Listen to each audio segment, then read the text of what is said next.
Bien, merci pour vos encouragements. L'équipe annoncée par Geneviève va essayer de vous faire partager nos émotions qui ont commencé pour les candidats au voyage le samedi 5 juin 2010 pour deux rendez-vous. Le premier à 7h15 à Saint-Jean-de-Bray au garage du Noy et pour les personnes qui avaient choisi de partir d'Orléans à 7h45 place Albert Ier.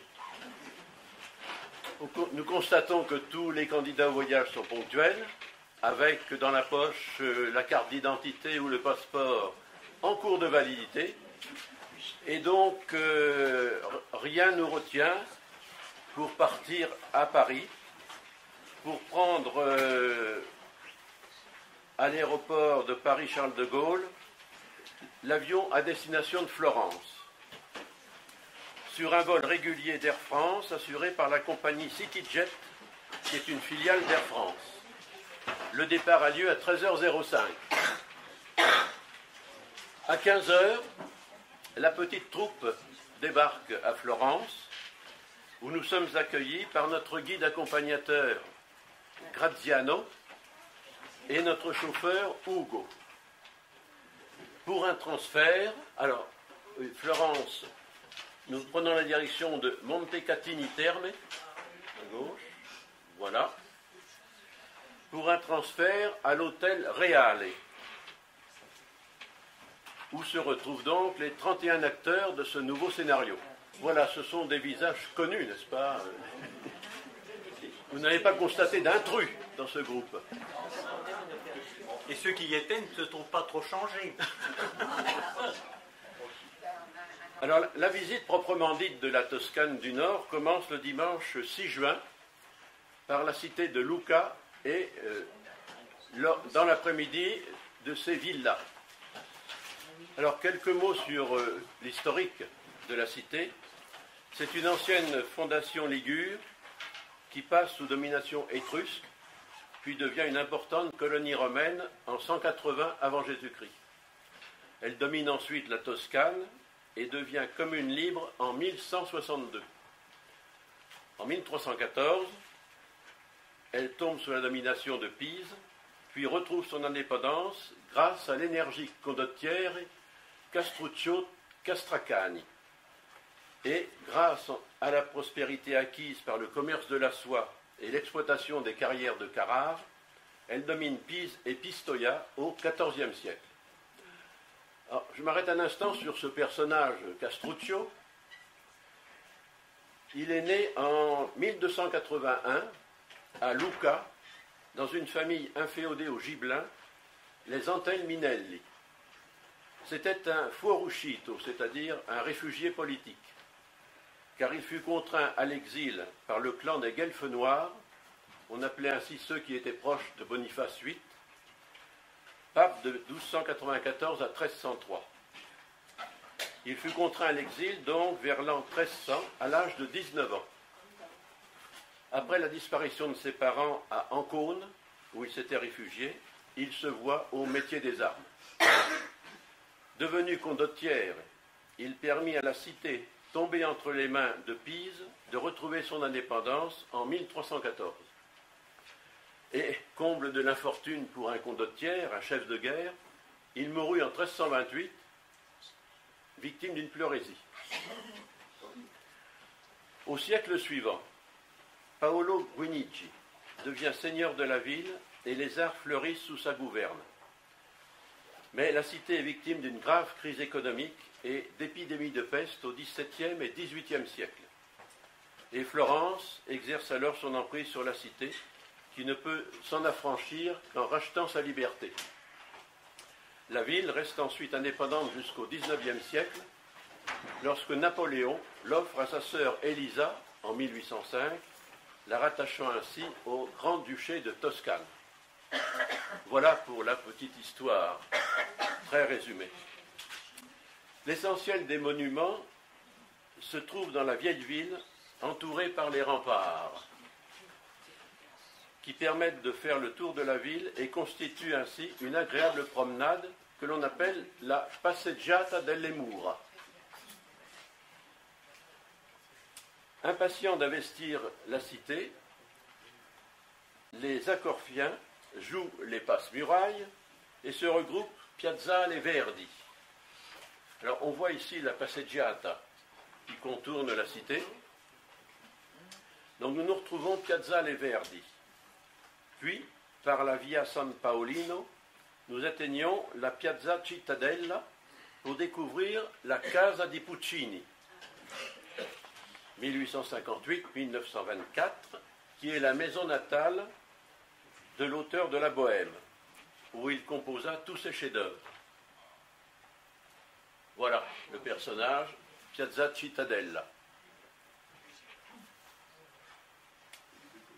Nous continuons par la Via di Poggio pour nous situer devant la Chiesa San Michele in Foro, 12e, 14e siècle, de style romano-pisan, avec sa haute façade. Ah oui, il y a quelques farceurs. Avec sa haute façade bicolore, avec arcature aveugle ornée de colonnes et colonnettes. Ah oui, il y a quelques farceurs. Avec sa haute façade bicolore, avec arcature aveugle ornée de colonnes et colonnettes.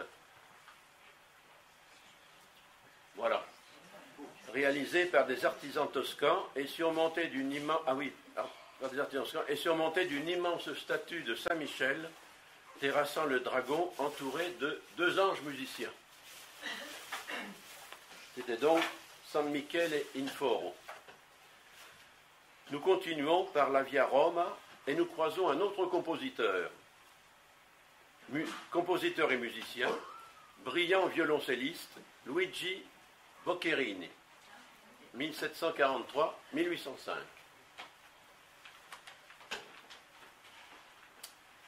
Nous atteignons ainsi la Via Filungo, qui est la principale rue commerçante bordée de plusieurs boutiques décorées de ferronneries art nouveau, dont le Café di Simo, où Puccini rencontrait son librettiste. Cette rue nous conduit vers la Chiesa San Frediano du XIIe siècle et sa façade surmontée d'une imposante mosaïque byzantine du XIIIe siècle représentant l'Ascension. À l'intérieur, dans la chapelle Trenta, un rétable en marbre de Jacopo della Quercia représentant l'Annonciation. Et dans la nef, de splendides fonds baptismaux dont les décorations sculptées représentent des scènes de la vie du Christ et de Moïse.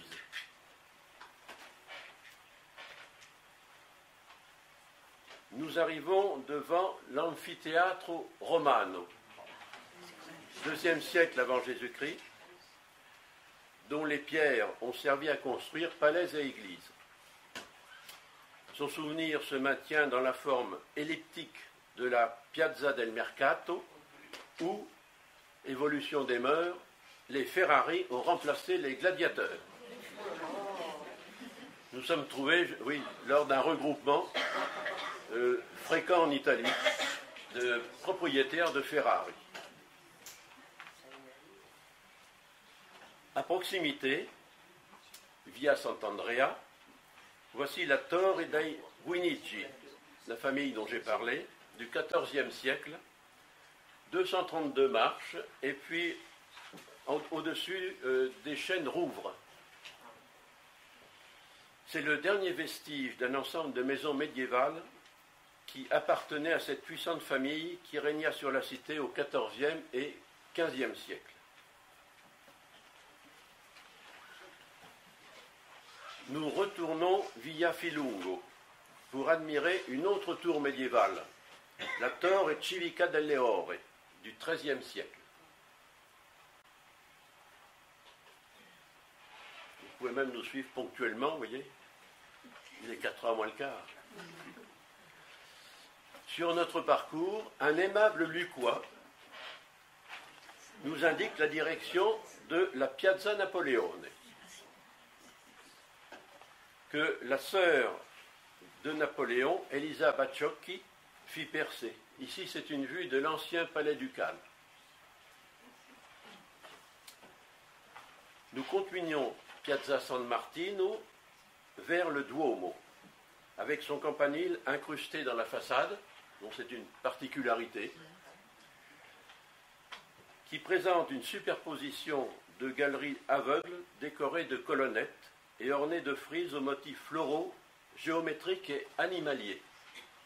On voit ici des représentations d'animaux à chaque niveau, entre autres.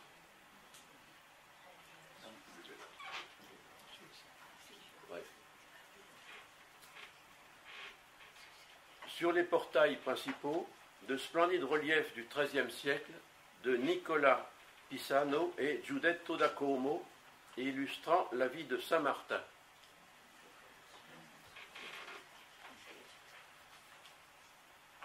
Au-dessus du porche, une statue en haut relief de Saint Martin partageant son manteau.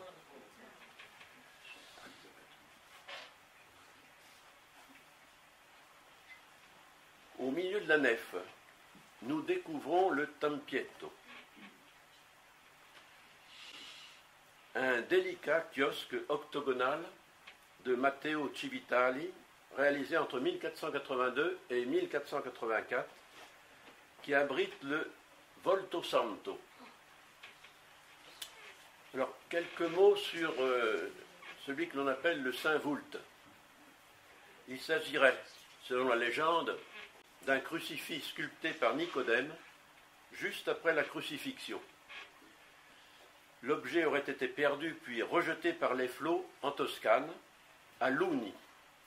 Alors, Luni, c'est le nom d'une ancienne cité étrusque. Aujourd'hui, elle serait aujourd'hui près de Sarzana, c'est-à-dire entre Carrare et...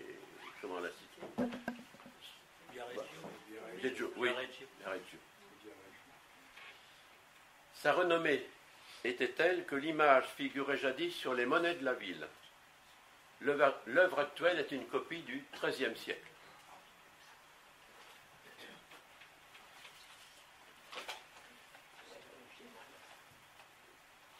Quittant la cathédrale, nous surprenons à l'extérieur un labyrinthe gravé sur un pilier. Et, mesdames, pour vous récompenser de m'avoir supporté, je vous offre cette fleur de magnolia. Et je passe la parole à André.